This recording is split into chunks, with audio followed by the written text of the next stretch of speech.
Ku mau selalu bersyukur. Yes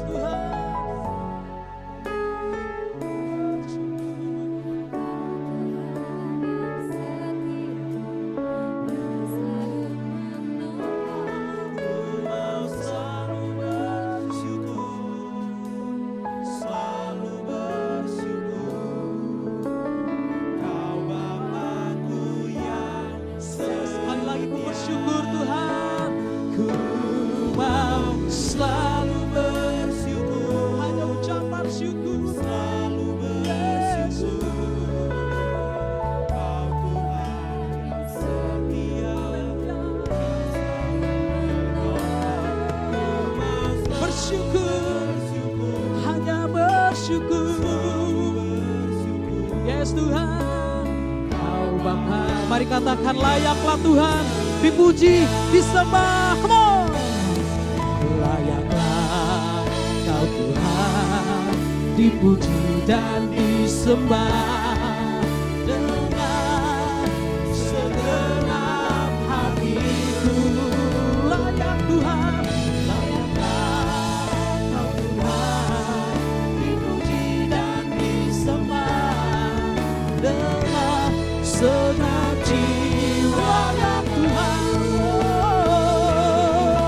Layaklah Tuhan dipuji dan disembah dengan segenap hati.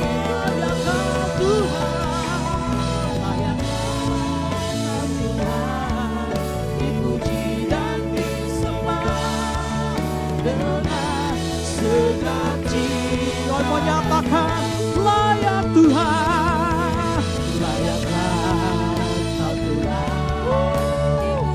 puji disembah dengan segenap hatiku. Layaklah Kau Tuhan dipuji dan disembah dengan segenap jiwa, segenap kekuatan kami.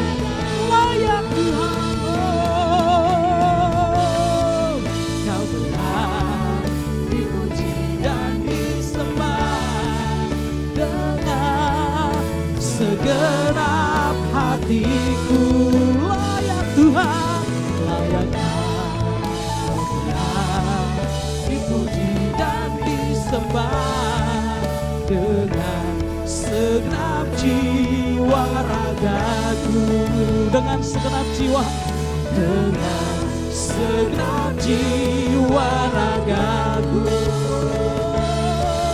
dengan segenap jiwa ragaku.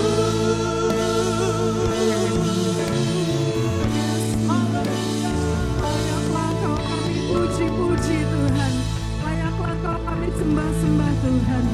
Terima kasih Tuhan, terima kasih. Kau satu-satunya Allah yang layak kami sembah Tuhan. Kau satu-satunya Tuhan di atas bumi, di surga, yang layak terima pujian kami Tuhan. Kami mau duduk diam, kami mau dengar-dengaran akan suara Tuhan. Terima kasih Tuhan. Bajak tanah hati kami, pikiran kami, untuk kami boleh ngerti kehendak Tuhan, untuk kami boleh ngerti tuntunan Tuhan. Kami bodoh dan tidak berpengalaman Tuhan, tapi kami mau duduk dekat Tuhan. Kami tahu Engkau sumber segala sesuatu Tuhan. Kau sanggup mengajari kami, Kau sanggup mengubahkan kami. Terima kasih Tuhan. Kami anak-anak-Mu, kami siap terima kebenaran Tuhan. Biarlah hanya Tuhan yang berbicara bagi setiap kami pribadi lepas pribadi. Apapun kebutuhan kami hari-hari ini, apapun pergumulan kami tahu Tuhan tidak pernah tinggalkan kami. Kami tahu Tuhan tidak pernah diam. Terima kasih Tuhan. Dalam nama Tuhan Yesus, mari setiap kita yang punya Bapa yang baik dan percaya Dia selalu baik dalam hidup kita, sama-sama kita katakan amin. Puji Tuhan, silakan duduk Bapak Ibu. Shalom semuanya. Apa kabarnya? Luar biasa ya. Cahayanya terang juga ya di sini. Saya baru pertama kali berdiri di sini ya, di tempat kita yang baru. Oke, puji Tuhan, hari ini saya diberi kesempatan untuk sharing kebenaran firman Tuhan. Kayaknya dari tadi nggak mau berhenti muji nyembah Tuhan ya. Tempat yang paling indah tuh dalam hadirat Tuhan. Oke, mungkin Kak Pujinta, saya mau minta tolong sebelum saya sharing, saya pengen sedikit simulasi Bapak Ibu, yang mungkin boleh sedikit memberikan 1-2 pemahaman ya tentang hari ini yang mau saya sharingkan. Saya butuh satu relawan, Bang Ezra, mungkin boleh bantu. Tadi saya udah minta tolong Bang Ezra soalnya. Oke. Bang Ezra boleh di sini. Kak Pujinta, maaf boleh dikeluarkan botolnya. Iya, saya nggak mau sulap sih Bu hari ini. Tapi saya mau kasih coklat buat Bang Ezra. Kalau Bang Ezra beruntung. Oke, ini ada coklat nih buat Bang Ezra ya. Ini nggak harus dikembalikan kok nanti selesai ibadah. Tapi di sini saya punya 4 botol aqua ya, Bapak Ibu, Saudara. Saya punya 4 botol aqua, 2 botol berisi dan 2 botol kosong, gitu ya. Nanti saya akan minta tolong Bang Ezra ngambil coklat itu, karena saya pengen kasih coklat sama Bang Ezra. Catat ya, saya pengen kasih coklat sama Bang Ezra. Boleh geser sini sedikit? Tapi nggak mudah ya. Boleh tolong buka Kak?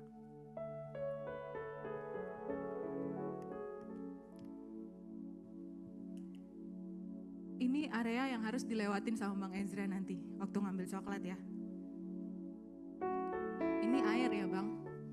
Ini bukan sulap, nggak akan kayak kemarin, nggak akan. Ini boleh dibuka Kak?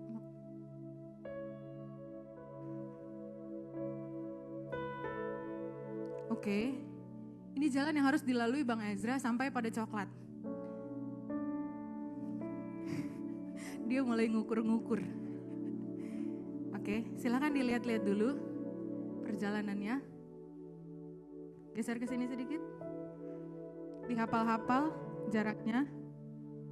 Oke, ada 2 botol kosong, ada 2 botol berisi. Kalau kena senggol, aturannya maka gugur. Ya. Dan kalau ini basah, Kak Tiur yang tanggung jawab Bang Ezra ya. Oke. Siap? Siap ya? Tapi nggak gampang lah. Bantu tutupin matanya Kak.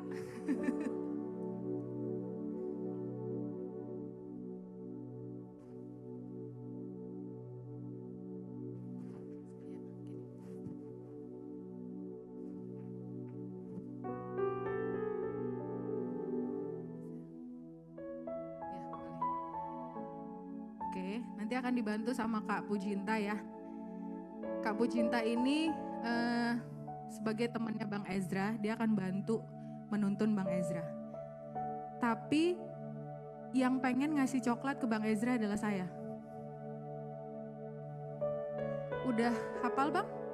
Kelihatan gak? Enggak ya?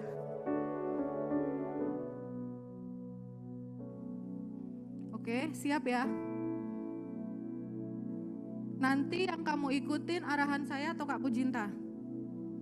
Bang Ezra? Arahan saya atau Kak Pujinta? Aku ya? Oke. Takut dia. Oke. Boleh jalan pelan-pelan. Kamu kenal suara saya, kenal suara Kak Pujinta ya? Oke, dari awal kamu bilang mau ngikutin arahan saya. Oke. Maju 2 langkah.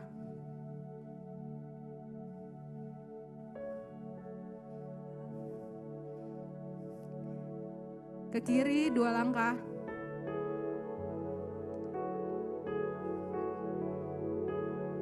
Ke depan setengah langkah. Awas. Oh, yang kosong ya. Hati-hati, yang 01 udah jatuh. Sisa 3. Maju 2 langkah tapi kakinya agak diangkat. Jatuh 1. Udah habis ya, 2 jatuh yang kosong ya. Hati-hati, sisa 2 yang berisi.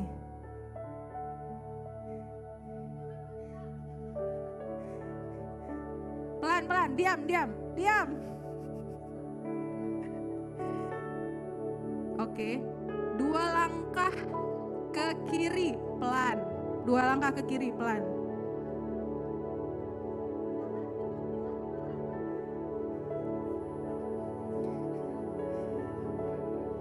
Pelan ya, di depan kamu udah ada botolnya yang berisi, awas tumpah. 3 langkah, tapi kamu angkat kakimu setinggi-tingginya. 3 langkah ke depan, bayangkan di depanmu ada botol berisi, jadi jangan sampai kena senggol. 1, 2, 3. Terus 2, awas pelan, hati-hati. 1 lagi. Ya, stop. Ambil di kiri ada coklatnya. Pegang di kirimu ada mimbar, Ambil coklatnya. Oke, tepuk tangan buat Ezra, boleh dibuka. Thank you Ezra, thank you Kak Pujiinta. Boleh dibawa.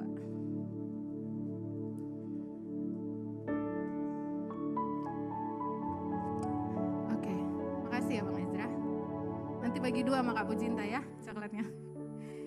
Baik, multimedia boleh bantu saya. Hari ini saya mau sharing tentang kebenaran firman Tuhan, judulnya Hidup dalam Tuntunan Tuhan.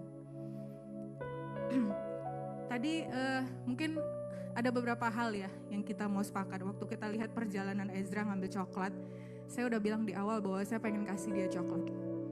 Jadi kalau saya janji mau kasih dia coklat, ya saya pengen kasih dia coklat. Gitu, itu bukan iming-iming. Tapi ada jalan yang harus dia lalui sampai ke situ. Bahkan ada pihak lain yang berusaha mengacaukan gitu ya. Ada Kak Pujiinta dengan segala instruksinya yang ya gitulah gitu ya. Bang Ezra mungkin tadi di awal dia pede ya. Karena kan matanya kebuka. Seolah-olah dia tahu tuh semua jalan sampai ujung. Terbuka kok. Tapi waktu matanya ditutup mulai bingung. Mulai ngerasa bahwa apa yang diketahui tadi gak cukup untuk dia sampai di tujuan. Jadi kadang-kadang tuh dalam hidup seperti itu ya. Kita berpikir kita cukup punya banyak tahu untuk kita bisa sampai di tujuan. Tapi sebenarnya lebih banyak yang kita gak tahu. Tapi dari awal saya udah bilang saya pengen kasih Ezra coklat. Dan saya akan kasih dia arahan. Saya gak akan biarin dia jalan buta sendiri, tapi saya akan kasih dia arahan. Tapi dalam perjalanan yang Ezra dengar tuh ada suara saya, ada suara Kak Pujiinta, bahkan ada suara hati dia. Karena kan tadi dia tahu tuh, oh lewat sini, dia di sini. Itu kan suara hati ya, pengetahuan dan lain-lain. Dalam perjalanan itu jalan semua tuh, gak bisa milih. Yang lain stop gitu. Saya cuma pengen dengar Tuhan, gak bisa. Semua jalan berbarengan. Tapi when he decide untuk dengar tuntunan Tuhan, apapun yang dibilang sama Pujiinta, dia belajar untuk denger saya aja.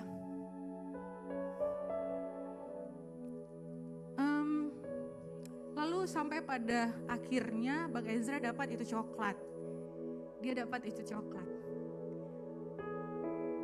Bapak Ibu, kira-kira dari awal saya bisa gak kasih Ezra langsung coklatnya? Bisa ya? Wong saya pengen kasih kok bertele-tele, kok muluk-muluk banget pengen ngasih aja lah gitu ya. Tapi kenapa harus ada jalan yang dia lalui sampai dia bisa dapat coklatnya? Karena kadang-kadang the most important bukan cuman coklatnya. Yang Tuhan mau kasih kamu.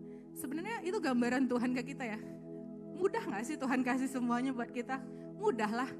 Gak ada yang susah gitu ya. Tinggal Tuhan kasih, nikmati, selesai. Jangan-jangan kita lebih nikmatin coklatnya nanti dari Tuhan. Waktu terima coklatnya, nyam-nyam-nyam, lupa sama yang ngasih. Tapi waktu ada perjalanan menuju ke situ, kita belajar nih ya, belajar mau dengar suara Tuhan. Kita belajar setahap demi setahap. Bahkan tadi yang pikiran kita bilang enggak sebelah kanan kok, enggak sebelah kiri. Pikiran kita bilang kayak gitu tadi tuh sebelum tutup matanya. Tapi ya udah bilang surrender, udah bilang mau denger Tuhan, ya udah denger aja suaranya. Setahap demi setahap belajar sampai akhirnya dapet coklatnya. Dapat coklatnya dan dapat belajar kepekaan untuk dengar suara Tuhan. Lain waktu, mungkin bukan coklat upahnya, yang lain. Tapi perjalanan sama Tuhan ini priceless nih.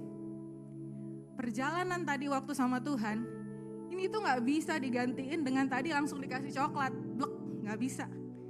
Tapi perjalanan ini buat dia kenal siapa suara yang harus dia dengar. Mana tuntunan yang harus dia ikutin. Itu sedikit gambaran kita berjalan dalam tuntunan Tuhan. Kita baca firman-Nya ya, saya bacakan untuk Bapak Ibu. Di Ulangan 31 ayat 8 dikatakan gini, sebab Tuhan, Dia sendiri akan berjalan di depanmu, Dia sendiri akan menyertai engkau, tidak akan membiarkan engkau dan tidak akan meninggalkan engkau. Janganlah takut dan janganlah patah hati. Kenapa kita butuh tuntunan Tuhan? Hari ini saya mau sharing 3 hal. Kenapa kita butuh tuntunan Tuhan? Next. Yang pertama, karena tuntunan Tuhan membawa kita masuk dalam penggenapan destiny ilahi atas hidup kita. Yohanes 17 ayat 4 bilang begini, Tuhan Yesus bilang gini, aku telah mempermuliakan engkau di bumi dengan jalan menyelesaikan pekerjaan yang kau berikan kepadaku untuk melakukannya. Jadi Tuhan sendiri bilang, I have finished, I glorified you, aku telah memuliakanmu di bumi dengan jalan menyelesaikan pekerjaan yang engkau berikan untuk aku melakukannya. Jadi Tuhan aja menyelesaikan pekerjaannya di muka bumi. Hal yang sama Tuhan mau kita kerjakan, menyelesaikan pekerjaan Tuhan. Bicara tentang destiny ilahi, apa itu destiny ilahi? Mungkin bahasa sederhananya begini, rancangan Tuhan yang spesifik atas setiap pribadi kita. Itu unik. Tuhan punya rancangan secara kolektif. Kita bersama-sama di muka bumi, ada amanat agung, kita jalankan bersama. Tapi bagaimana itu dijalankan, itu bicara tentang destiny yang udah Tuhan tetapkan bagi setiap kita. Gitu ya. Jadi kalau destiny Tuhan atas Cynthia sama dengan atas Tiur gitu contohnya ya gak perlu ada 2 orang manusia yang sama di muka bumi. Yang pasti kalau Tuhan izinkan berbeda, karena Tuhan punya destiny yang berbeda di dalam setiap pribadi. Engkau mau menyelesaikan pekerjaanmu dengan cara apa di muka bumi, itulah kehususan yang Tuhan kasih bagi setiap pribadi. Next, ini ada tingkat kehidupan manusia ya Bapak Ibu. Tingkat pertama tuh tingkat bertahan hidup. Jadi manusia itu pada tingkat yang paling dasar tuh berusaha untuk survive. Udahlah pokoknya bisa bertahan hidup, syukur. Kemudian yang kedua adalah tahap kedua. Setelah bertahan hidup, mulai cari kesuksesan. Mulai bangun kesuksesan, mulai pengen ini, pengen itu, pengen kumpulin ini, kumpulin itu gitu ya. Tapi sebenarnya gak berhenti sampai di situ. Tuhan gak mau kita berhenti sampai di situ. Karena yang ketiga ini poin paling penting. Tahap yang ketiga adalah tahap bermakna atau bertujuan. Tuhan mau kita belajar untuk tahu apa sih tujuan kita ada di muka bumi ini ngapain. Ngapain perlu ada Erdika di muka bumi? Ngapain perlu ada Amanda di muka bumi? Ngapain? Tuhan mau ngapain lewat hidupku? Jadi kalaupun hari-hari ini ya kita pikir fase kehidupan manusia secara normal tuh lahir, sekolah, bekerja gitu ya, menikah, punya anak, jadi orang tua, punya cucu, meninggal.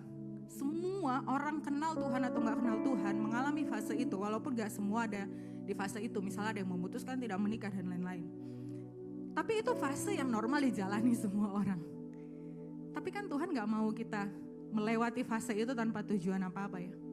Jadi Tuhan mau di muka bumi, Tuhan mau tuntun kita untuk menggenapi destiny ilahi di atas muka bumi ini. Jadi apapun peran kita ya, apapun peran kita hari-hari ini, mau kita ibu rumah tangga, mau kita pekerja kantoran, mau kita wirausaha, mau kita pedagang, itu tuh cuman balutan peran, balutan profesi. Jadi ibaratnya sederhananya tuh gini, Tuhan ngutus dari surga, nih anakku nih aku taruh di muka bumi, engkau ada untuk menyelesaikan misiku. Masing-masing dikasih peran. Ada yang kerja di kantor, ada yang kerja di rumah, ada yang punya usaha. Tapi bukan jadi pengusaha itu tujuan Tuhan atas hidup kita, bukan. Tapi lewat jadi pengusaha, kau jadi apa? Kau bisa apa? Jadi jangan pernah merasa minder atau bahkan merasa sombong dengan keberadaan kita hari ini. Sesukses apapun, profesi kita apapun, yang paling penting sebenarnya kita ngerjain apa. Waktu engkau ada di kantor, kau bisa jadi terang gak? Waktu engkau ada di kampus, waktu teman-temanmu ngerjain hal-hal yang gak benar, engkau ada di situ sebagai siapa? Pengikut atau orang yang kasih dampak? Tuhan mau kita kerjain bagian itu, dan Tuhan menuntun kita bertahap demi setahap sampai kita ngerti apa tujuan Tuhan atas hidupku. Bapak Ibu, saya mau saksikan sedikit ya. Semingguan lebih yang lalu saya baru pulang dari Medan gitu karena Amang baru saya meninggal. Jumat penguburan dan Sabtu saya sempatkan, saya hadir di doa puasa gitu ya, di gereja saya, di tempat dimana dulu saya bertumbuh di situ. Saya mulai melayani Tuhan dan lain-lain gitu ya. Di situ saya mulai doa puasa, waktu pujian penyembahan gitu ya. Ada satu hal yang ini saya mau bagikan ya. Saya seperti napak tilas perjalanan iman saya sama Tuhan. Tuhan kayak kasih gambaran flashback dari zaman saya baru kenal Tuhan sampai detik ini. Dan saya rasa tuh kayak speechless gitu ya. Kenapa saya bilang speechless? Saya ngerasa bahwa Bapak Ibu tahu nggak? Saya itu dulu pernah waktu SMA ya. Saya dijulukin teman-teman saya itu tengkorak hidup. Kenapa Kak? Apakah kurus? Iya, saya dulu pernah kurus. bukan karena itu. Dibilang tengkorak hidup tuh kenapa? Saya orangnya introvert banget, pakai banget. Ini kalau keramaian kayak gini nih ya, saya tahan diam berjam-jam. Saya nggak akan cari temen, saya nggak akan ngomong dengan siapapun. Bahkan orang lain ngomong sana sini saya bisa tahan diam. Dan saya enjoy, saya nggak tersiksa. Bahkan kalau orang banyak ngomong tuh saya rasanya pengen keluar dari kerumunan itu dan saya pengen menjauhkan diri gitu ya. Itulah saya. Saya ngerasa bahwa saya memang anaknya kayak gini gitu ya. Sampai satu kali saya masuk ke SMA, saya mulai kenal Tuhan di SMA. Saya belajar dari kakak-kakak kubu doa. Tapi saya ngerasa bahwa di situ saya ya masih sangat introvert lah. Tapi di situ pertama kali saya kenal Tuhan. Sampai selesai SMA, saya tuh anak IPA waktu SMA dulu. Buat saya tuh sesuatu yang oke tuh yang pasti-pasti aja. Saya gak suka ilmu sosial, saya gak suka tuh ilmu berhubungan sama orang, berinteraksi atau apapun itu buat saya itu adalah apa sih gitu ya. Itu kayak teori yang gak bisa dipastikan dengan rumus gitu. Saya punya keinginan waktu itu saya pengen ngambil sistem informasi kuliahnya. Ilmu komputer, beda ya, ilmu komputer. Nah, kebetulan saya pengen ngambil waktu itu di UI sama satu lagi itu di Bogor. Tapi bapak saya langsung ngasih mandat di depan. Bilangnya gini, gak boleh keluar Medan. Jelas, gak boleh keluar Medan. Kenapa Pak? Gitu ya, kan mempertanyakan. Gak boleh aja gitu. Karena kebetulan ya 4 bulan sebelumnya mama saya baru meninggal gitu ya. Dan saya lulus, bapak saya ngerasa udah abangmu di Jakarta, kamu mau pergi semuanya mau ninggalin saya gitu ya. Gak boleh keluar Medan, pokoknya boleh kuliah di Medan saja. Akhirnya saya ngelihat tulis daftar jurusan yang ada di USU. Dengan berat hati tuh saya ngelihat. Saya mau masuk apa ya? Saya paling suka kimia dulu. Saya paling suka kimia, tapi saya ngerasa saya gak akan kerja di bagian kimia gitu. Tapi akhirnya saya jadikan teknik kimia tuh pilihan kedua. Pilihan pertamanya apa? Dari sekian banyak jurusan, Tuhan tiba-tiba ngomong gini, nih, pilih aja psikologi. Apa ini Tuhan psikologi? Jenis makanan apa ini gitu ya. Kemudian aku baca-baca gitu ya. Saya baca-baca ilmu kemanusiaan berinteraksi. Wah parah nih, Tuhan salah, jelas salah besar. Nyuruh saya masuk psikologi, saya bukan anak yang bisa berinteraksi sama orang Tuhan. Tapi entah kenapa, saya doa sama Tuhan. Saya doa waktu itu, saya bilang, Tuhan saya gak dikasih bapak saya nih keluar kota. Saya harus milih apa? Tuhan bilang pilih psikologi. Itu sangat jelas di batin saya bilang. Dan dengan berat hati nih, berat hati. Bukan dengan kerelaan gitu ya. Saya pilih tapi saya belajar taat.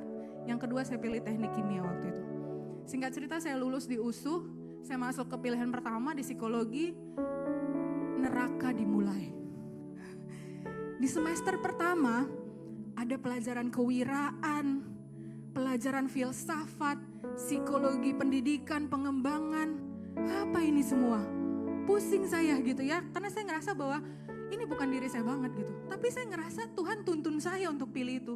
Tapi kayaknya enggak, Tuhan ini bukan saya. Pelajaran paling saya senangin dulu tuh ada 2. Statistik sama faal, ilmu faal. Yang ngajar dosen kedokteran ya, ilmu faal. 2 pelajaran itu aja yang buat saya excited semester 1. Masuk semester 2 semakin spesifik kan. Belajar psikologi pengembangan, apa itu fase pengembangan, apa itu apa gitu. Itu mulai gak masuk akal saya. Sampai singkat cerita saya bilang, Tuhan tahun depan saya mau coba SPMB lagi. Saya mau nyoba lagi, saya salah jurusan, totally saya salah jurusan. Tapi saya cuma dengar Tuhan bilang gini, enggak, kamu gak salah jurusan. Kamu bener di situ. Sampai semester 3 saya belajar untuk give up sama Tuhan. Ya udahlah Tuhan, give up. Terserah, saya belajar menikmati. Sampai akhirnya semester 3, semester 4 Tuhan mulai tanamkan kecintaan di batin saya. Sampai akhirnya lulus psikologi. Tahu gak Bapak Ibu apa yang saya syukuri? Ternyata saya dimasukin psikologi itu buat apa? Buat terapi. Buat terapi, buat belajar. Kenapa? Saya dulu sampai bilang ke teman-teman saya di kampus, saya bilang gini, psikologi itu kan 90% tuh presentasi ya. Presentasi, debating, argue di depan. Saya bilang gini kalau tugas kelompok dulu. Sini semuanya saya terjemahin. Jadi kalau misalnya kita ada 5 orang ya. Sini semua saya terjemahin. Makalah saya yang susun. Tapi please jangan saya yang presentasi ya. Kalian aja. Oh gak boleh, rusuh banget lu tak. Gak bagi-bagi gitu ya. Enggak please. Semua saya kerjain. Apapun saya nyetak deh. Lu gak usah ngumpulin duit dan lain-lain. Saya nyetak. Tapi please jangan saya yang ngomong. Jangan saya yang presentasi. Tapi gak boleh. Keadaan memaksa harus belajar presentasi. Keadaan memaksa harus belajar ngomong di depan orang yang menurut saya itu adalah bukan diri saya. Tapi saya belajar ya, tuntunan Tuhan tuh gak pernah salah sih. Tuntunan Tuhan gak pernah salah. Apa yang saya gak suka? Apa yang waktu itu menurut saya adalah neraka gitu ya. Apa yang menurut saya adalah tempat yang paling suram, tempat yang kayak it's not me gitu ya. Belajar hal-hal yang gak pasti kayak gini. Ternyata Tuhan mau sembuhin saya di situ. Tuhan mau latih saya. Tuhan mau latih saya masuk di fase di mana saya harus belajar berhadapan sama orang. Saya ngelola orang. Pelajaran paling saya gak suka dari dulu tuh di psikologi adalah psikologi industri dan organisasi. Itu paling saya gak suka. Paling saya gak suka. Tiba-tiba saya harus terjun ke dunia HR.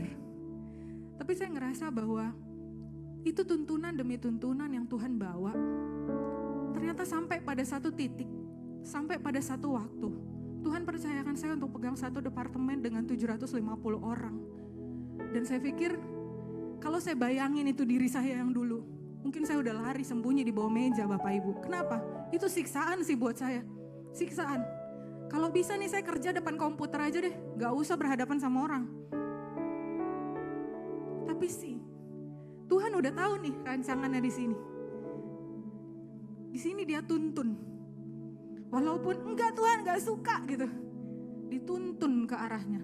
Kenapa? Waktu bilang Tuhan, aku mau belajar ikut kehendak-Mu. Saat itulah Tuhan bilang, oke, I will start. Tuhan mulai. Tapi kita ngikut atau enggak. Gitu kan. Itu akan menentukan arah selanjutnya. Sampai saya mengerti di satu titik. Destiny Tuhan atas hidup saya. Sehingga mau ada tekanan apapun dalam pekerjaan.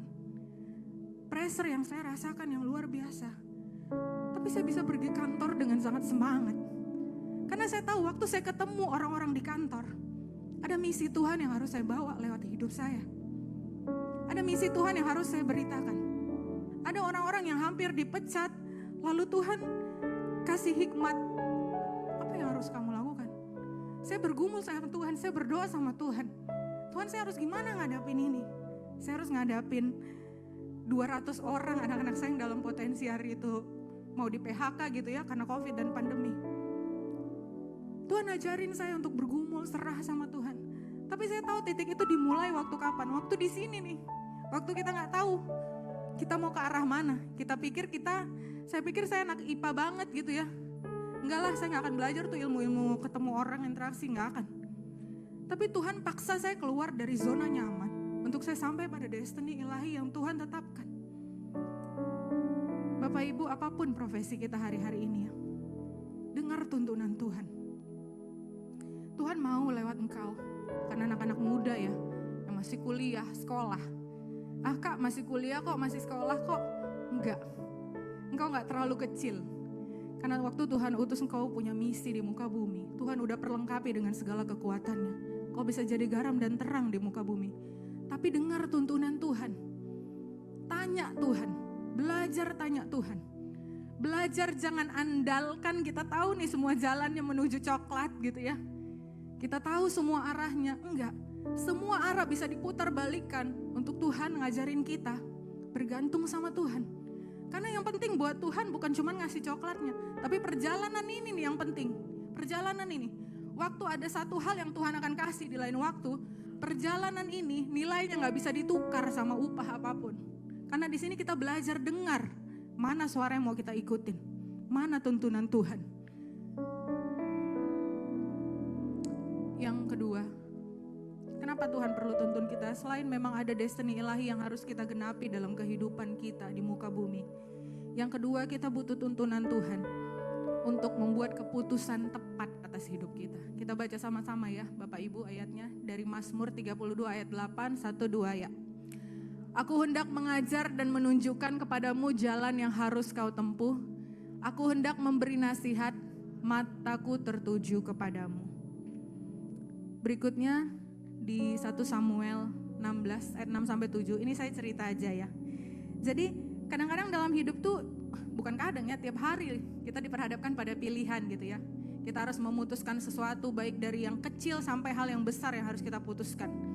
Mulai dari mau makan apa gitu ya. Lihat aja pulang dari sini pasti pada nanya, kita makan apa ya? Itu bisa diskusi sampai setengah jam lebih gitu ya. Mau nentuin mau makan apa aja gitu, itu sampai setengah jam bisa baru putus.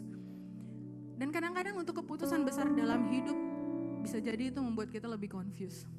Tapi mari kita belajar dari satu tokoh Alkitab ya. Saya tertarik dengan cerita ini di Samuel ya. Jadi saya ceritakan aja di 1 Samuel 16 itu, waktu Tuhan suruh Samuel datang ke keluarga Isai untuk memilih seorang anak Isai jadi pengganti Saul. Samuel datang gitu ya. Isai sudah mengumpulkan 7 orang anaknya, sedangkan Daud ada di padang, gak lagi di rumah.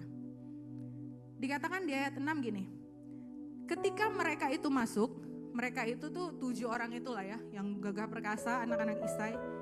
Dan Samuel melihat Eliab, kakaknya Daud, lalu pikirnya, ini menarik nih, lalu pikirnya, sungguh di hadapan Tuhan sekarang berdiri yang diurapinya.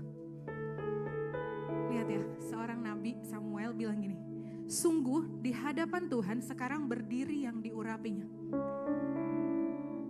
Kemudian Tuhan jawab di ayat 7 gini, tetapi berfirmanlah Tuhan kepada Samuel, janganlah pandang parasnya atau perawakan yang tinggi, sebab aku telah menolaknya.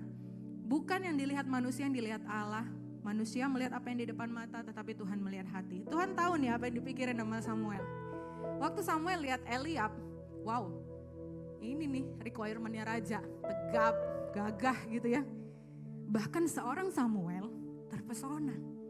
Dan dia bilang gini, this is it gitu ya. Sungguh nih, ini nih orangnya. Di hadapan Tuhan sekarang berdiri yang diurapinya. Tapi akhirnya Tuhan bilang, bukan yang dilihat manusia gitu ya. Di ayat berikutnya, saya bacakan gini. Di ayat berikutnya, gini, Samuel hampir buat satu keputusan yang keliru. Hampir ya. Karena waktu dia lihat kriteria raja tuh ada di sini nih, gagah gitu ya, perawakannya tinggi dan lain-lain. Tapi Tuhan bilang setelah itu bukan yang dilihat manusia Samuel, yang dilihat sama Tuhan. Saya coba balik ceritanya gini, kenapa sih Tuhan gak ngasih clue aja di depan? Sebelum ke rumah Isai kan gampang ya, tinggal kasih clue aja. Nanti nih kalau kamu ke sana, kira-kira ciri-cirinya tuh yang paling pendek dari semua, wajahnya kemerah-merahan, pakai baju ini dan lain-lain. Gampang kan? Selesai ketemu. Jadi waktu Samuel ketemu sama itu 7 anak, kemudian dia lihat kayak gak ada nih tadi dalam kriteria. Dia bisa langsung bilang, oh enggak nih, enggak. Tapi Tuhan enggak kasih itu ke Samuel gitu ya. Kemudian waktu Tuhan berfirman, jangan pandang parasnya atau perawakan yang tinggi sebab aku telah menolaknya. Bukan yang dilihat manusia, yang dilihat Tuhan. Waktu Tuhan berfirman, ini menarik. Setelah itu, anak berikutnya lewat. Satu enggak jadi gitu ya. Abinadab lewat. Samuel langsung bilang enggak. Syama lewat. Samuel bilang enggak. Sampai anak ke-7 lewat. Samuel bilang enggak. Dengan sangat cepat. Artinya gini, tadi waktu Tuhan belum bukakan sesuatu, Samuel tuh pakai perspektifnya sebagai manusia untuk menilai. Dia lihat ini nih yang ideal. Bukankah kadang-kadang kita juga gitu ya, buat nentuin jodoh contohnya gitu ya. Wah keren nih, ini nih gitu. Ini nih kayaknya pasanganku gitu. Mata manusia kita, perspektif manusia kita melihat bahwa ini nih yang tepat. Tapi lihat waktu Tuhan berfirman, waktu Tuhan tuntun Samuel dan bilang gini, bukan itu, bukan. Jangan lihat apa yang dilihat manusia, Tuhan lihat di hati. Dengan sangat cepat, anak kedua, ketiga, keempat, sampai ke-7 lewat, Samuel bilang no. Gak ada keraguan tuh di Samuel, gak ragu dia. Pertama dia hampir buat kesalahan dalam memutuskan. Tapi waktu pewahyuan Tuhan turun, waktu Tuhan ngomong, waktu Tuhan tuntun, waktu Tuhan bicara. Setelah itu stepnya, dia bilang enggak. Sampai anak ke-7. Dan akhirnya dia ngomong, ada lagi enggak anaknya? Oh ada di Padang. Ya udah panggil, suruh ke sini, kita enggak akan duduk makan sampai dia datang. Samuel pernah hampir buat keputusan salah dalam hidupnya. Tapi waktu Tuhan tuntun, Tuhan bicara. Tuhan bukakan sesuatu yang gak bisa kita lihat sama mata kita doang. Tuhan bukakan sesuatu yang gak bisa kita nilai sama penilaian kita sebagai manusia semata. Tuhan bukakan perspektif Tuhan. Dan itu akan membukakan banyak hal yang kita gak pernah pikir sebelumnya. Tuntunan Tuhan akan mengajari kita untuk memikirkan hal-hal di luar pemikiran kita semata. Tapi kita mau belajar Tuhan mikirin apa lewat ini. Waktu Daud datang, dia langsung mengurapi Daud gitu ya. Dan cara Tuhan nuntun kita tuh lembut banget gitu. Kalau bisa dibilang apa ya, Tuhan tuh ya bapa dan anak gitu. Hubungan bapa dan anak tuh kan sangat dekat. Pasti Tuhan bicara sangat lembut waktu menuntun. Tapi firman Tuhan bilang di Mazmur gini, tapi kamu jangan kayak kuda atau bagal. Tuhan emang lembut kan, Tuhan sendiri bilang pikulah kuk yang kupasang, bebanku ini enak gitu kan. Tapi di Mazmur katakan, aku mau mengajari engkau, aku hendak memberi nasihat kepadamu, tapi kamu jangan seperti kuda atau bagal yang harus dipakai tali kekang. Next. Ada orang yang kita belajar juga pernah salah buat keputusan ya, Yunus. Kalau tadi Samuel hampir, tapi dia gak salah nih buat keputusan karena dia dengar tuntunan Tuhan. Yunus itu udah jelas sekali tuntunannya, clear kamu harus pergi ke Niniwe, tapi dia memutuskan untuk pergi ke Tarsis. Sangat jelas, tapi dia memutuskan sesuatu yang salah. Apakah langsung semua buyar? Apakah langsung semua rencana Tuhan dalam hidup Yunus selesai gitu ya? Tuhan tuh nggak kalah canggih lah sama Google Map Bapak Ibu gitu ya. Kita kalau kemana-mana tuh sering ya pakai Google Map karena kita nggak tahu arah. Bahkan Google Map aja Kalau saya sama suami pernah gitu ya dalam perjalanan dan kita pikir, oh kok diarahkan lewat sini ya? Kayaknya lewat sana ini jalannya gitu kata suami saya gitu kan. Iya ya kayaknya lewat sana kita biasanya. Iya. Ya udah lewat sana aja, lewat sana gitu. Pasang Google Map tapi nggak percaya sama Google Map gitu kan. Ya udah lewat sana aja. Ujungnya di lewat sana dan di reroute. Kita butuh waktu hampir 15 menit penambahan daripada waktu kita lewat jalan yang diarahin sama Google Map. Ya sampai juga sih ke sana sampai. Tapi kita ada penambahan waktu, kita melewati kemacetan-kemacetan yang harusnya tadi kita nggak lewati. Waktu kita nambah sampai kita ada di tujuan. Ya Tuhan itu nggak kalah canggih sama Google Map. Tuhan tuh lebih canggih. Kita salah buat keputusan, Tuhan bisa reroute. Tuhan bisa redesign. Tuhan bisa recreate. Waktu Yunus bilang sama Tuhan gini, Tuhan ketika jiwaku letih lesu, teringatlah aku kepadamu dan sampailah doaku kepadamu ke dalam bait-Mu yang kudus. Di dalam perut ikan itu dia menyadari bahwa dia sudah tidak taat, dia mau belajar taat sama Tuhan. Dia berdoa sama Tuhan, lalu berfirmanlah Tuhan kepada ikan itu dan ikan itu pun memuntahkan Yunus. Lalu akhirnya dia masuk perjalanan ke Niniwe gitu ya. Artinya dia pernah salah buat keputusan, dia lari dari Tuhan. Tapi Tuhan izinkan dia untuk memperbaiki. Karena Tuhan kita itu adalah Tuhan yang baik. Amin. Tuhan itu Tuhan yang baik. Tapi memang ada konsekuensi yang harus Yunus jalani. Gitu ya. Waktu dia bertambah. Perjalanan dia bertambah. Harusnya dia gak 3 hari mendekam di dalam perut ikan. Dia harus mendekam gitu ya. Sampai dia ada ke Niniwe. Tapi Tuhan berhasil bersama dengan Yunus. Akhirnya Tuhan menuntun Yunus sampai pada tujuannya. Tapi apakah karena Tuhan terlalu baik? Lantas ya udah gak apa-apa lah, nanti salah buat keputusan juga dibenerin kok sama Tuhan gitu ya. Enggak, tapi Tuhan ingin kita belajar untuk peka. Kalau kita bisa lewat jalan yang Tuhan memang sudah desain untuk kita lalui, Tuhan mau kita masuk di situ. Tapi kalaupun, pasti ya semua kita pernah salah buat keputusan. Gak mungkin dalam hidup kita tuh sesempurna itu. Kalaupun kita salah, minta Tuhan untuk bantu kita, tuntun kita masuk dalam rancangannya Tuhan. Kita butuh tuntunannya Tuhan. Tapi ada keputusan yang kita belajar dari tokoh Alkitab ya. Mungkin bukan asing lagi ya Bapak Ibu, kita belajar dari Samson. Samson itu tokoh Alkitab yang luar biasa gitu ya. Dia punya kekebalan fisik yang gak semua orang punya itu. Tapi akhir hidupnya tragis. Akhir hidupnya tragis. Dia salah buat keputusan, Tuhan udah bilang, jangan nikahi orang yang menyembah Baal. Main-main ke Timnah. Main-main ngedekatin cewek Filistin. Akhirnya jatuh cinta dan paksa orang tuanya nikahin aku dengan dia. Dari awal Tuhan udah kasih pagarnya. Dari awal Tuhan udah bilang, firman Tuhan udah jelas. Jelas banget, jangan kamu merupakan pasangan tidak seimbang. Tapi dia main-main dengan itu. Mungkin berpikir bahwa kekebalan fisiknya cukup kuat lah. Gitu ya, untuk jadi benteng kesuksesannya. Tapi ternyata enggak gitu ya. Dia pernah salah dan akhirnya kita tahu akhir hidupnya tragis gitu ya. Dia mati bersama dengan seruangan penuh gitu ya, para penyembah Baal. Dia mati, di akhir hidupnya tragis karena dia salah buat keputusan. Tuhan menuntun kita untuk kita belajar buat keputusan-keputusan yang tepat dalam hidup kita. Kadang-kadang kita gak tahu kok apa yang harus kita pilih, gak tahu. Karena bisa jadi pelajaran kita kemarin gak cukup untuk kita gunakan di pelajaran berikutnya. Makanya Daud setiap kali mau perang, Daud nanya sama Tuhan, gimana strateginya Tuhan? Padahal Daud udah berulang kali menang perang. Daud udah berulang kali sukses.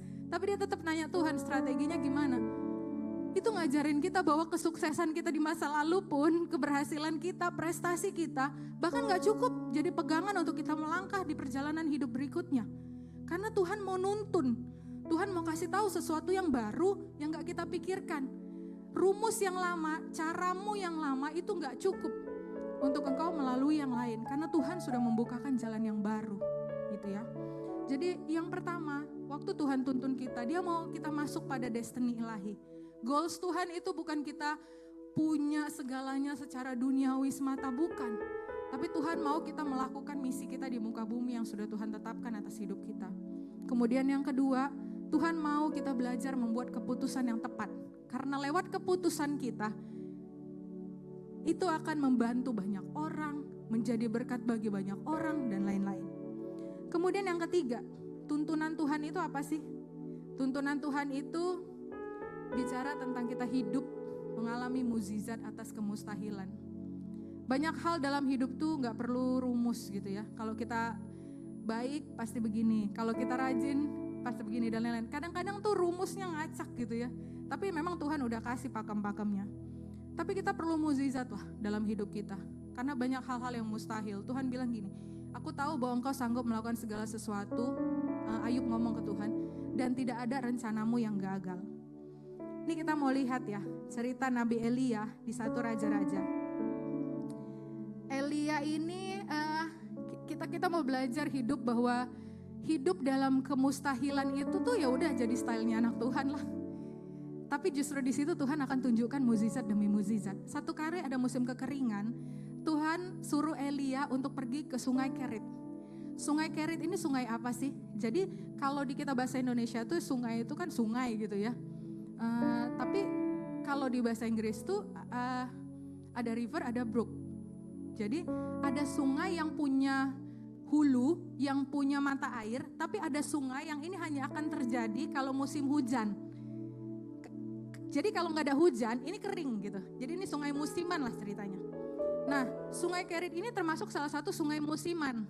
Sementara sungai yang memang punya hulu dan mata air itu adalah Sungai Yordan, gitu ya, yang dari Bukit Hermon mengalir dan lain-lain. Tapi Tuhan suruh, ini musim kering nih, musim kering. Tuhan suruh Elia pergi ke Sungai Kerit. Kayaknya logika manusia tuh kan gini ya, Tuhan tuh kalau nuntun ayah-ayah wae ya. Kenapa nggak disuruh ke Sungai Yordan yang udah jelas di situ pasti banyak sumber airnya. Disuruhnya ke Sungai Kerit yang sungai musiman, lagi musim kering, bisa jadi bentar lagi airnya habis. Tapi Elia jalan tuh, jalan. Tuhan suruh Elia ke situ, bukankah kadang-kadang begitu ya? Kita disuruh pergi ke tempat-tempat yang gak populer. Bahkan kadang kita ngerasa ngerjain hal-hal yang, loh kok kayak gini ya Tuhan gitu. Di Sungai Kerit itu, Elia dapat air gitu ya. Tapi kan itu sungai musiman, udah tau lah batasnya. Kemudian di luar itu Tuhan kirim gagak untuk ngasih dia makan roti dan daging. Gagak si pemangsa disuruh Tuhan ngasih daging. Itu kalau nggak gagaknya punya pengendalian diri, daging habis gitu ya. Nggak bercanda Bapak Ibu. Sampai dan dia dipelihara sama Tuhan. Itu tuh kan bukankah kehidupan kekristenan kita kadang-kadang gitu ya. Yang mustahil aja bisa Tuhan kendalikan tuh untuk ngasih mukjizat dalam hidup kita. Tapi waktu sungainya mulai kering, ada gak Elia bersungut-sungut dan bilang, tuh kan salah desain Tuhan. Tahu gitu kan kasih aku ke Yordan aja. Dari kemarin-kemarin udah jelas Yordan yang penuh airnya. Enggak. Elia menantikan tuntunan Tuhan berikutnya. Tuhan bilang, sekarang kamu pergi ke janda di Sarfat. Bapak Ibu, kenapa harus lewat Kerit? Gak langsung ke sana gitu atau lewat Jordan? Itu cara Tuhan untuk ngedidik kita hidup dalam tuntunan Tuhan. Kita dengar gak? Kita percaya gak sama Tuhan? Saya ngelihat Abraham ya. Saya terharu waktu saya baca kisah ini. Abraham, budaknya berantem sama budak Lot. Kemudian Abraham tuh sebenarnya paling tua ya dari Lot, benar ya? Bukankah harusnya dia bisa bilang, ya udah, sekarang saya atur ya. Lot kamu ke sini, saya ke sini. Boleh kan? Boleh. Tapi Abraham waktu itu bilang apa? Kamu pilih mana Lot? Kalau kamu ke sana, aku akan ke sebelah sini. Saya cuman gini, wah itu gambling banget tuh pilihan itu. Kalau yang dipilih Lot tanah yang bagus, dia dapat sisa dong. Dapat sisa ya. Tapi Abraham gak peduli tuh. Yang dia mau pegang seberapa, yang dia tahu selama Tuhan ada dekat dia. Yang kecil pun itu bisa jadi mukjizat bagi dia.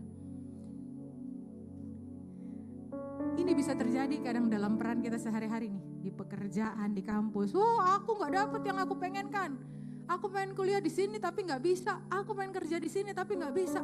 Hey, dimanapun kita, kalau yang jalan sama kita Tuhan, itu bisa jadi tanah yang subur.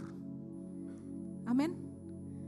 Gak perlu pakai logika manusia untuk tahu bilang, oh ini yang terbaik, ini yang terbaik. Minta aja tuntunan Tuhan.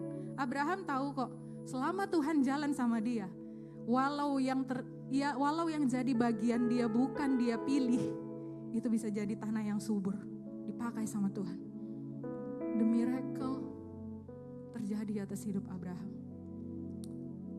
Tuntunan Tuhan bawa mukjizat demi mukjizat dalam kehidupan kita. Jangan pernah merasa apa yang kita kerjakan tidak populer, yang kita kerjakan sangat kecil dibandingkan orang lain, yang kita kerjakan gak ada apa-apanya dibandingkan yang lain. Selama Tuhan jalan sama kita, yang kecil itu bisa jadi tanah yang subur buat kita. Itulah tuntunan Tuhan. Itu power dari tuntunan Tuhan. Karena itu kenapa setiap hari kita perlu doa sama Tuhan. Next, kalau ada kesempatan saya pengen sharing gitu ya. Kita belajar untuk dengar suara Tuhan, dengar tuntunan Tuhan. Karena kadangkala itu bukan satu hal yang gampang kita jalani, tapi setiap hari kita diperhadapkan pada itu. Mana yang mau kita dengar, mana yang mau kita prioritaskan, logika kita, suara orang lain, suara dunia, suara Tuhan bercampur setiap hari. Waktu Ezra gak kenal saya, dan Ezra gak bergaul, akrab dengan saya. Dia mungkin gak tahu tuh suara saya mana, suara Pujinta mana. Kecuali dia buka matanya. Tapi karena dia kenal suara saya, dia tahu dia harus ngikutin yang mana. Tapi apakah Ezra kenal saya sehari 2 hari? Yang baru kenal saya sehari 2 hari, kalau tadi saya suruh di depan ini, belum tentu tahu. Belum tentu dia tahu mana saya, mana Pujinta. Tapi Ezra bisa membedakan kenapa? Dia bergaul sama saya. Dia sering ngobrol sama saya. Dia ngalamin perjalanan sama saya. Demikianlah Tuhan menuntun kita. Kalau baca Alkitab setiap hari masih jadi keberatan buat kita, gimana kita mau dengar suara Tuhan? Di sini tuh Tuhan ngomong. Di sini tuh suaranya Tuhan. Waktu kita baca tiap hari, itu tuh kayak komputer gitu ya, masuk semua. Waktu dibutuhkan, datanya ada. Tuhan ingatkan, Tuhan ingatkan, Tuhan ingatkan. Lewat apa? Karena bergaul sama Tuhan. Mari Bapak Ibu, Saudara, teman-teman, dalam hidup kita gak terlalu pintar ya. Bahkan pepatah dunia bilang pengalaman itu guru terbaik. Saya mau bilang bukan pengalaman guru terbaik, Tuhan guru terbaik. Karena bahkan Daud pun tidak mengandalkan pengalamannya menang di medan perang. Waktu dia mau masuk ke medan perang berikutnya, dia tanya Tuhan. Dia memposisikan dirinya sebagai raja yang bodoh. Yang dia perlu tanya Tuhan, Tuhan aku mau apa ini? Mari jangan jadikan Tuhan last option dalam pilihan itu kita gitu ya. Kita memilih dengan pilihan kita sendiri, kita memilih dengan pilihan orang lain, tiba-tiba kita salah, kita kepentok, kita salahin Tuhan. Padahal di depan kita ngelibatin Tuhan. Tanya Tuhan, tanya. Kak, apakah kita mau makan di mana aja nanya Tuhan? Ya gak usah lah, Tuhan kasih hikmat ya. Tapi bisa jadi ada, bisa jadi gitu ya. Bisa jadi Tuhan tuntun gitu. Karena bisa jadi di tempat itu kita harus ketemu dengan siapa, kita harus memberkati siapa dan lain-lain bisa jadi. Tapi itu hikmat-hikmat sederhana yang Tuhan akan ajarkan kita. Tapi saya mau bagikan sebagai kesaksian terakhir ya. Ini pengalaman yang lucu dalam tanda kutip, tapi saya belajar dari pengalaman itu. Dulu waktu saya di Medan gitu ya, saya ingat di Medan itu angkutannya angkot ya, bukan bis, angkot. Jadi yang AC-nya itu angin cepoi-cepoi, yang jendela kebuka gitu ya untuk kita dapat angin. Satu hari pulang kantor, sore, saya ingat banget, saya masuk tuh ke angkot. Saya masuk ke angkot, saya duduk di pojokan sebelah sini, dan di sebelah sini itu ada wanita. Di sebelah sini ada sekitar 2 atau 3 orang, saya lupa. Dengan sangat cepat, waktu saya duduk, saya dengar suara Tuhan tuh gini, tutup jendelanya. Itu cepet banget Bapak Ibu. Hah? Gitu ya. Dungu kan gitu. Tutup jendelanya, Tuhan ngomong sampai 2 kali, saya gak lakukan. Tiba-tiba dengan sangat cepat, itu ada motor di samping angkot kita. tarik itu, jambret itu kalung wanita di sebelah saya. Dia teriak-teriak, saya sampai gak sadar dia teriak kenapa. Hah, kenapa? Maling, maling. Itu kan bukan lampu merah ya. Jadi dia jalan sangat kencang, bukan kayak Jakarta yang sering macet gitu ya. Dia jalan sangat kencang dan hilang. Itu saya mengok sih. Saya diam, saya nganga. Itu sepersekian detik, saya ngerasa bahwa Tuhan saya gak taat. 2 kali Tuhan ngomong tutup jendelanya, tutup jendelanya. Hah? Padahal saya tutup, kan gak terjadi apa-apa juga ya kalau gak ada apa-apa gitu. Tapi pikiran saya masih mencerna bahwa ngapain tutup jendelanya. Lambat untuk mengerti. 2 kali, sampai akhirnya itu dicabut, hilang. Di rumah saya berdoa sama Tuhan gini. Tuhan, ajari saya untuk peka. Karena sepersekian detik, itu bisa tergantung keputusanmu. Sepersekian detik, hidup orang lain bisa jadi Tuhan lewatkan dari keputusanmu.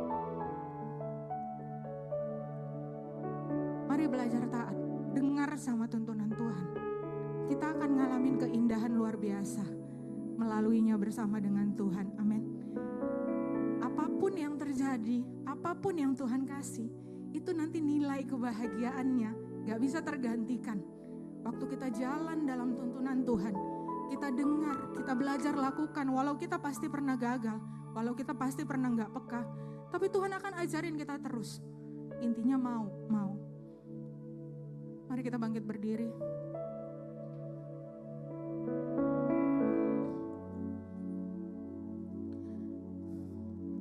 Anak-anak muda,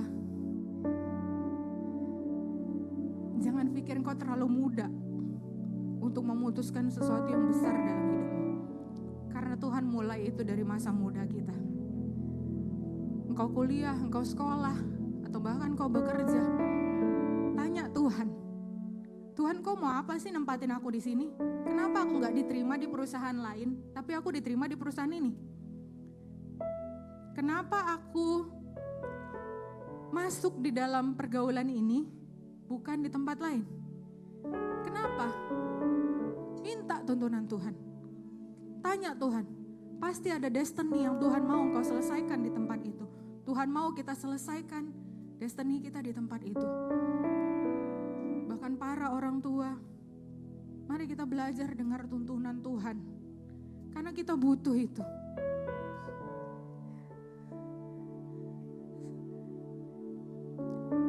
Saya pernah satu kali ngerasa bahwa saya sudah cukup punya ilmu buat mendidik anak gitu ya. Satu kali saya mau saksikan gitu ya. Ya kebetulan ada anak saya Selin di sini.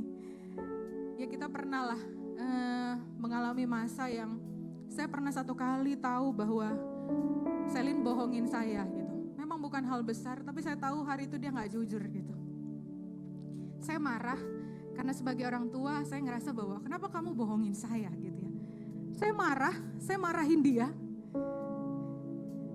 Dia diam dan waktu itu yang saya rasain gini, kebenaran itu sedang dia sembunyikan di balik mulutnya. Saya tahu dia kayak pengen ngomong sesuatu tapi tetap dia kekep di balik mulutnya. Saya marah aja tuh. Sampai satu kali saya ngerasa saya udah gak kuat, saya turun ke bawah. Saya marah di kamar dia gitu ya, saya turun ke bawah ke lantai 1. Saya masuk kamar dan Tuhan bilang gini, kamu mau aku perlakukan begitu?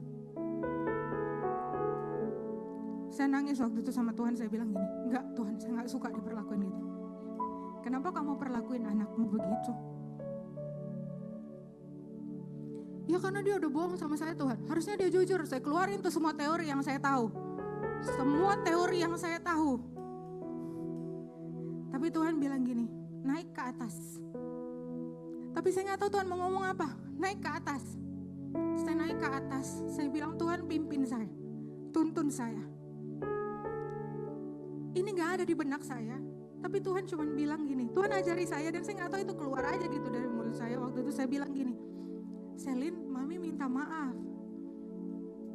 Tapi Mami gak suka dengan ketidakjujuran. Terus saya bilang gini, Tuhan ajarin saya untuk kasih analogi sama Selin gini. Nah, Kalau satu hari Mami pulang terlambat ke rumah dan Mami bilang, oh Mami banyak kerjaan nih, lagi lembur di kantor. Tapi sebenarnya Mami lagi makan-makan, nonton sama teman Mami.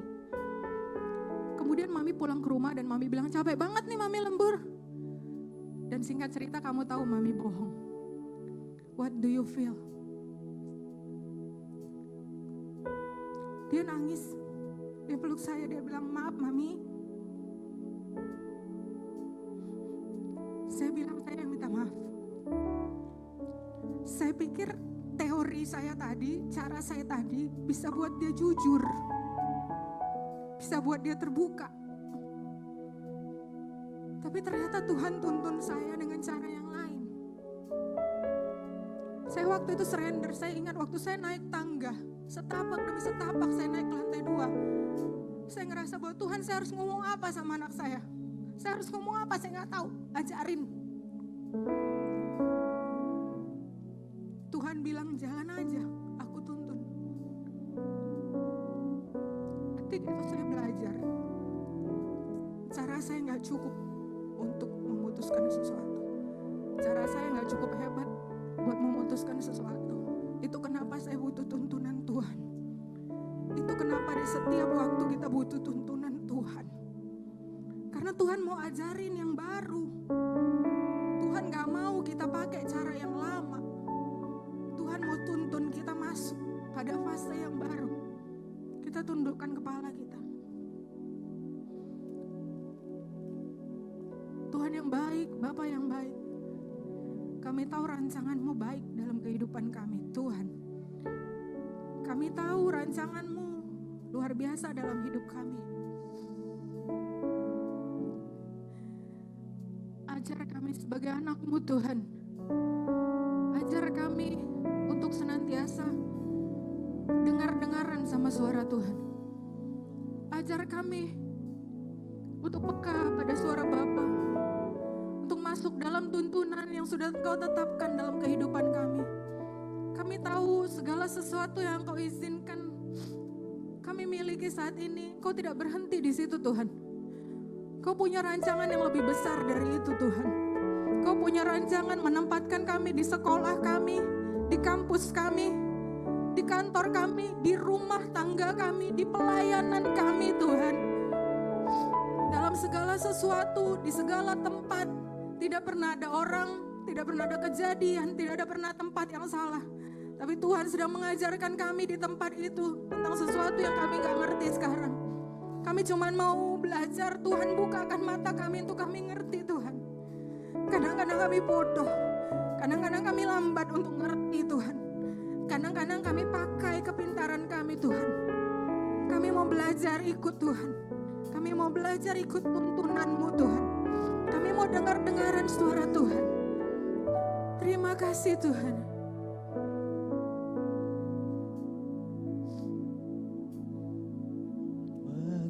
Mengiringmu seumur hidupku, masuk dalam rencana-Mu, Bapa. Pikiranku, kehendakku, ku serahkan padamu. Harapanku hanya di dalam-Mu, ku kan teguh bersama-Mu, Tuhan. Jadikan-Ku bejana-Mu untuk memuliakan-Mu, mengiringmu seumur hidupku, masuk dalam rencana-Mu, Bapa. Pikiranku, kehendakku, ku serahkan padamu. Harapanku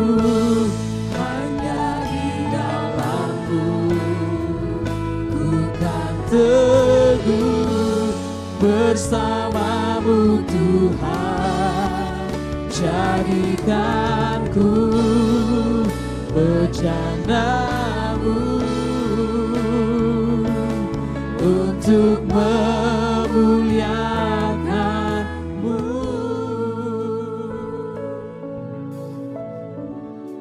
Makasih Tuhan, firman-Mu telah selesai disampaikan.